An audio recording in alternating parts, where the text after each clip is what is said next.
from Augusta. You're watching News 1226 at 11.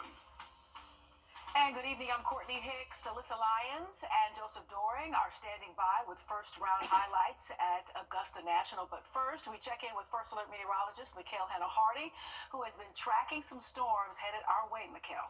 That's right, Courtney. And just before showtime, heading into Friday, we'll see you the rest of the weekend. All right, Alyssa Lyons, Joseph Doring, thank you so much for that. As patrons from all over the world are here for Golf Week, one major industry in the CSRA seeing a lot of action is the hospitality industry. Your Kennedy Payne is in the newsroom with the story of how Helms College is opening doors for alumni and playing a major role in their goal of becoming a part of the local culinary community.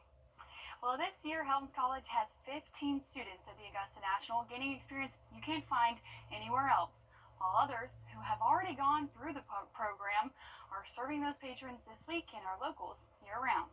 When you walk into Wrap and Roll Kitchen, Brian Waller says it's all about the culinary journey. A lot of my dishes are inspired by vacation, travel, friends. From owning the business to cooking the food, he does it all. And it all started with a dream. A lot of people referred me to Helms College. It was mind-blowing. I'm talking about from making sauces to making your own doughs. I just took it all in, and I didn't really know how I was going to use it. But when I went out, I had a sense of direction. Waller says Helms College made those dreams reality. We had a course that we was taking where we actually had to write out our vision. The things that I had put in that book, I see them come to life. So the whole process of starting something, believing in it, and now actually watching it flourish has been mind-blowing all by itself. When you step through the doors of Helms College, like Hannah Williams, you may not always know where it will take you. I want to travel for a little bit, experience different kitchens, but I have a lot of family here, so I'd love to come back here. But you leave with something that will follow you anywhere. Not only have I learned a lot of skills for my career, but I've actually learned a lot for my day-to-day life, making connections with people, really trusting my gut and instincts with a lot of this. For hospitality, this is the place to be. Getting hands-on experience at places like the Augusta National. We have some that are now Augusta National chefs. I had a student 2 years ago, his one job the entire week was to fry chicken breasts. Over that period of time, he told us that he fried 60,000 chicken breasts. That's what he did for the 10 days he was out at the Augusta National. Because for visionaries like Waller, the experience is invaluable. We're just trying to make North Augusta and the CSRA a hub for small businesses and restaurants where people, when they travel in these areas, they say, hey, those little areas, North Augusta and Augusta, has some wonderful food, and that's the mark that we want to leave in our community. And this is a unique experience to our area because Helms College is the only culinary college established through Goodwill. Oh, looks good. For sure. Thank you so much, Kennedy, for that story tonight. We appreciate you. All right, another news tonight. New York City officials say everyone on board a helicopter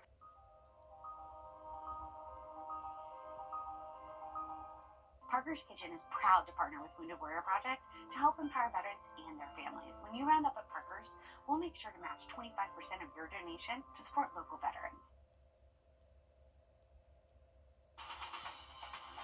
Live from Augusta, you're watching News 1226 this morning. After storms last night, it looks like it may be clear conditions for the most part as players take on the second round of the Masters Golf Tournament. Tim's going to have a lot more coming up, including a windy day. And we're going to hear what you can expect from that second round from your Nick Proto. All of that and more coming up in just a few minutes. But first, good morning and thank you for joining us. I'm Ashley Campbell. It is 6 o'clock on your Friday.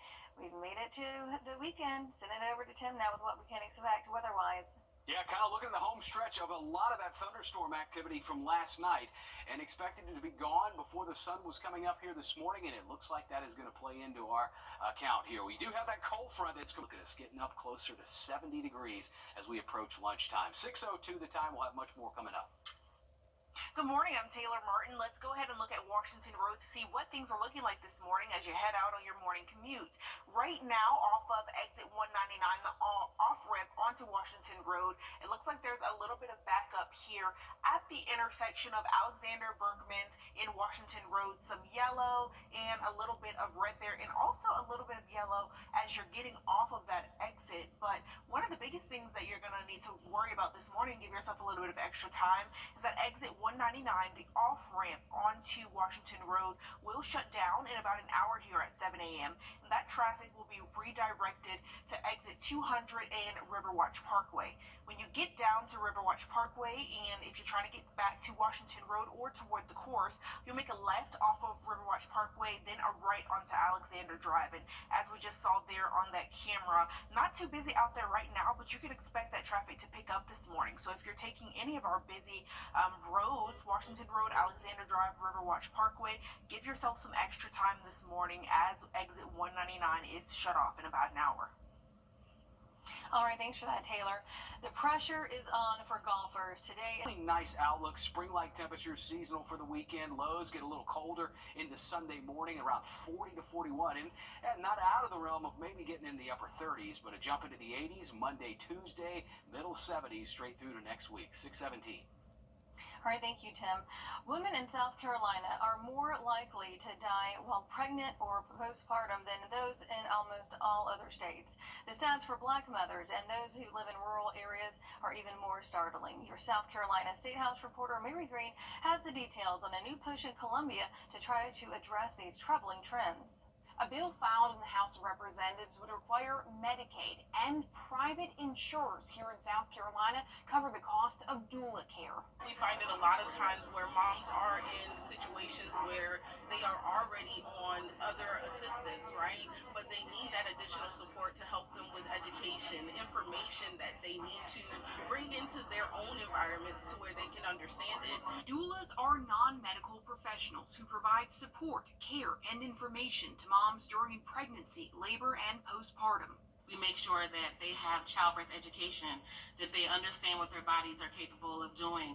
They understand advocacy. They understand how to ask the questions. Some studies indicate doula care can improve maternal health outcomes, especially for lower-income women, and reduce health complications, unnecessary C-sections, and preterm births. As a professional who delivers babies, doulas are a complement to the services that we provide. I had a doula that walked me through my pregnancy. My labor was 3 days long, and she was there day 1, day 3, and went home with us with baby. And I could not have done it without her. More than 20 other states already require their Medicaid plans reimburse the costs for doula care, and many others are exploring the option. Advocates say this bill could play a key role in boosting South Carolina's poor maternal health rankings. They ensure that people receive compassionate, evidence-based care in a system that often does not do that. This bill had its first hearing before a House Labor, Commerce, and Industry subcommittee on Thursday, but members said they wanted to hear more testimony on the legislation before they decide whether they'll advance it. A similar bill has been filed in the Senate this year as well. Reporting from the State House, I'm Mary Green.